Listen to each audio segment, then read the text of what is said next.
இந்திய அரசியல் நேயர்களுக்கு வணக்கம். மக்களவைத் தேர்தல்கள் முடிஞ்சதுக்கு பிறகு நாடு முழுக்க எதிர்பார்க்கப்படுற இன்னொரு முக்கியமான அரசியல் நிகழ்வா இந்த ஆண்டு இறுதியில் மகாராஷ்டிரா, ஜார்க்கண்ட், ஹரியானா, ஜம்மு காஷ்மீர் இந்த 4 மாநிலங்களுக்குமான சட்டப்பேரவை தேர்தல் நடக்க இருக்கு. ஜம்மு காஷ்மீர் மாநிலத்துக்கு செப்டம்பருக்குள்ள தேர்தல் நடத்தணும் அப்படின்னு உச்சநீதிமன்றம் உத்தரவிடப்பட்டிருந்தது. ஆனால் இப்போ செப்டம்பர் தாண்டி அதனுடைய தேர்தல் தேதி அறிவிக்கப்பட்டிருக்கு.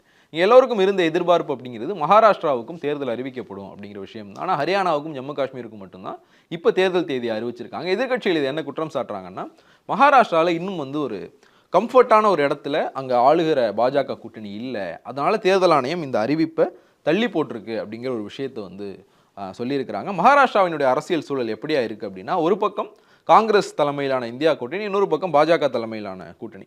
காங்கிரஸ் தலைமையிலான இந்தியா கூட்டணி தான் சமீபத்தில் நடந்து முடிஞ்ச மக்களவைத் தேர்தலில் அதிகமான இடங்களை மகாராஷ்டிராவில் வெற்றி பெற்றிருந்தாங்க. மொத்தம் இருக்கிற 48 தொகுதிகளில் அதிகமான இடங்கள் இந்தியா கூட்டணி தான் வெற்றி பெற்றிருந்தது. அந்த பக்கம் பார்க்கும்போது பாஜக கூட்டணி எப்படி இருக்குன்னா, உத்தவ் தாக்கரே கிட்ட இருந்து ஸ்பிளிட் ஆகி வந்த ஏக்நாத் ஷிண்டே தலைமையிலான சிவசேனா, அதே மாதிரி சரத்பவார் கட்சியிலிருந்து ஸ்பிளிட் ஆகி வந்த அஜித் பவார் தலைமையிலான தேசியவாத காங்கிரஸ், இந்த 3 கட்சிகளும் சேர்ந்து தான் பாஜகவினுடைய அந்த கூட்டணியில் இருக்கிறாங்க. அவங்க தான் ஆளும் கட்சியாகவும் இருக்கிறாங்க.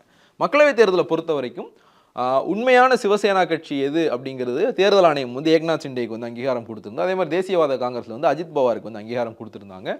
புதிய சின்னங்களில் தான் உத்தவ் தாக்கரே அணியும் சரத்பவார் அணியும் அங்கே தேர்தலில் போட்டியிட்டாங்க. ஆனால் புதிய சின்னத்தில் போட்டியிட்டவங்க இவங்களோட அதிகமான இடங்களில் வெற்றி பெற்றிருக்காங்க. அதனால் இந்தியா கூட்டணிக்கு சாதகமான ஒரு சூழல் நிலவுது அப்படிங்கிற விஷயம் சொல்லப்பட்டாலும், அங்கே இந்தியா கூட்டணிக்குள்ளே யார் முதலமைச்சர் வேட்பாளர் அப்படிங்கிற ஒரு விஷயமும் பேசப்பட்டுக்கிட்டு இருக்கு. ஏன்னா 2024 மக்களவைத் தேர்தலில் அங்கே தனிப்பெரும் கட்சியாக அதிக இடங்களில் வெற்றி பெற்றது காங்கிரஸ் கட்சி தான் இருக்குது. காங்கிரஸ் கட்சி 13 இடங்களில் வெற்றி பெற்றிருந்தாங்க. அதனால் காங்கிரஸ் கட்சிக்கு தான் முதலமைச்சர் வேட்பாளர் பதவி கொடுக்கப்படணும். வெற்றி பெற்றால் முதலமைச்சராக காங்கிரஸ் கட்சியை சேர்ந்தவங்க தான் வரணும் அப்படிங்கிற ஒரு பேச்சு அங்கே இருக்கிற காங்கிரஸ் கட்சிக்காரங்கள்ட்ட இருக்குது. ஆனால் உத்தவ் தாக்கரேவை பொறுத்த வரைக்கும் அவர் தான் இதுக்கு முன்னாடி முதலமைச்சராக இருந்தார். இப்போ அவர் சிஎம் பேச முன்னிறுத்துறது தான் சரியாக இருக்கும் அப்படிங்கிறது சிவசேனாவினுடைய கிளைமாக இருக்குது.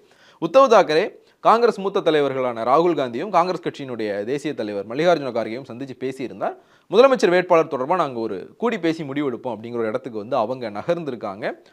மும்பைக்கு உட்பட்ட மும்பை பெருநகரில் இருக்கிற தொகுதிகளுக்கான தொகுதி பங்கீடு முடிஞ்சிட்டதாகவும், இன்னும் மற்ற பகுதிகளுக்கான தொகுதி பங்கீடு இந்தியா கூட்டணியில் நடந்துகிட்டு இருக்கிறதாகவும் ஒரு பேச்சு இருக்குது. இந்தியா கூட்டணி ஓரளவு கம்ஃபர்ட்டாக இருக்காங்க, இந்த 3 கட்சிகளும் சேர்ந்து போட்டியிடும் அப்படின்னு.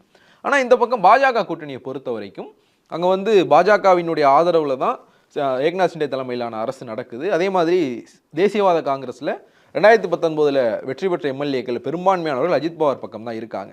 அஜித் பவார் கூட கூட்டணி வச்சதே தப்பு அப்படிங்கிற ஒரு விஷயத்த ஆர்எஸ்எஸ் சொல்லிக்கிட்டு இருக்கு. அந்த இதையும் அவங்க சமாளிச்சுக்கிட்டு இருக்காங்க. அந்த கட்சிகள் அதிகமான இடங்களில் 3 கட்சியுமே போட்டியிட விரும்புகிறாங்க. ஒரு 150 இடங்கள் வரைக்கும் போட்டியிடணும் அப்படின்னு பாஜக விரும்புது. அதே மாதிரி 100 இடங்களுக்கு மேலே போட்டியிடணும் அப்படின்னு ஏக்நாத் ஷிண்டே தலைமையிலான சிவசேனாவும் 80 தொகுதிகளிலேயாவது போட்டியிடுவோம் அப்படின்னு அஜித் பவார் தலைமையிலான தேசியவாத காங்கிரஸ் முதல்ல சொல்லிக்கிட்டு இருந்தாங்க.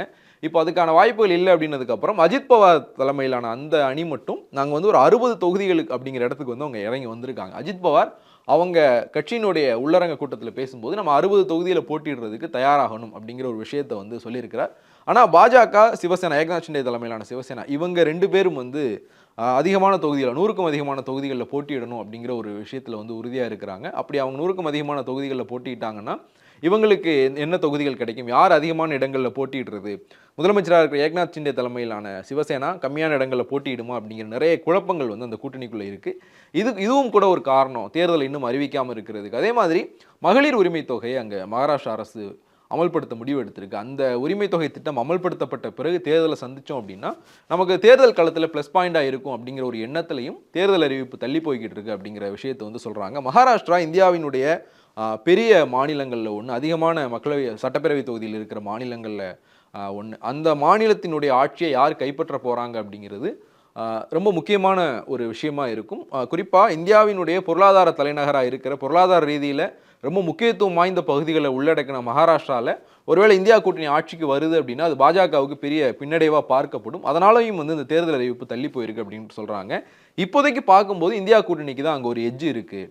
ஏன்னா கூட்டணியில் பெரிய அளவில் பிரச்சனை இல்லை. முதலமைச்சர் வேட்பாளர் அப்படிங்கிற விஷயத்தை தாண்டி அந்த கூட்டணிக்குள்ள பெரிய அளவிலான பிரச்சனைகள் எதுவும் இல்லை. ஆனால் ஆப்போசிட் சைடில் பார்க்கும்போது தொகுதி பங்கீடு ஏற்கனவே தோல்வி அடைஞ்சிருக்கிறது. அதே மாதிரி தேசியவாத காங்கிரஸ் கட்சியை கூட்டணிக்குள்ளே வச்சிருக்கிறது, அஜித் பவார் தலைமையிலான தேசியவாத காங்கிரஸ் கட்சியை கூட்டணிக்குள்ளே வச்சிருக்கிறது தொடர்பாக எழுந்த சர்ச்சைகள் அப்படின்னு பாஜக கூட்டணியில் நிறைய பிரச்சனைகள் இருக்குது. இப்போதைக்கு இந்தியா கூட்டணிக்கு எட்ஜ் இருந்தாலும் பாஜகவினுடைய திட்டமான அந்த மகளிர் உரிமை தொகை திட்டம் அமல்படுத்தப்பட்ட பிறகு முடிவுகள் மாறலாம். அதே மாதிரி இந்த மும்பை தவிர்த்த பகுதிகளுக்கான தொகுதி பங்கீடு விஷயங்கள்ல இந்தியா கூட்டணிக்குள்ளேயும் வந்து பிரச்சனை வர்றதுக்கு வாய்ப்பு இருக்கு. இதை இரண்டு தரப்பும் எப்படி கையாள போறாங்க? ஏன்னா பாஜக ஆட்சி மத்தியில் அமைஞ்சதுக்கு பிறகு, இந்த 3வது முறை மத்தியில் பாஜக ஆட்சி அமைஞ்சதுக்கு பிறகு நிறைய விஷயங்கள்ல எதிர்க்கட்சிகள் பாஜக அவங்களுடைய டிமாண்டுக்கு வந்து கொண்டு வந்திருக்காங்க. நிறைய மசோதாக்களை வந்து பாஜக திரும்ப பெற்றிருக்கு.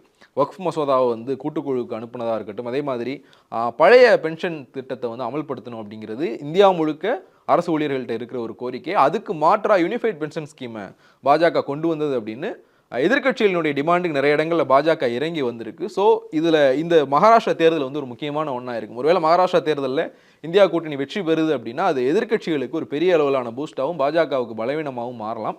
என்ன நடக்குது அப்படிங்கிறத பொறுத்திருந்து பார்ப்போம்.